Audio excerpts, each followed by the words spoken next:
Before that, I think just write whatever we like only. We must write the articles that have demand on the market, and you have to research well.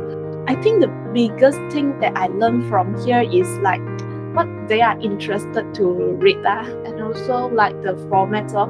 So after I work in this company, I feel like I've gathered much experience, like based on the past mistake, feedback from the client. So yeah, I get to learn more new things. Before this, I don't know anything about SEO. I don't know anything about blogspot. I thought like artikel dekat Google tu just macam tulis je tanpa buat research. So after 3 months, I learn how to search SEO, traffic website, and apa yang saya dapat paling besar lah in translation. So I know how to use words to translate precisely.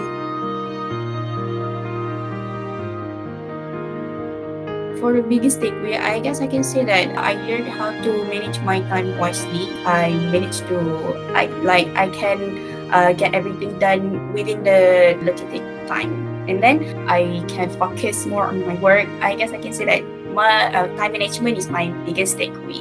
I learn a lot of that in my weekend plan lah. Macam mana kita nak kerja berkumpulan, macam mana kita nak uruskan masa, nak siapkan semua benda dalam masa yang ditetapkan.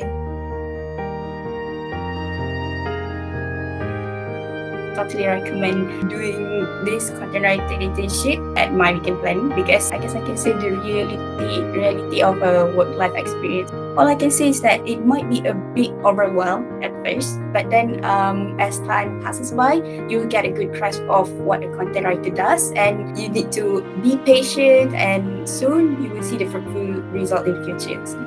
Just believe yourself and jangan takut dengan cabaran tu.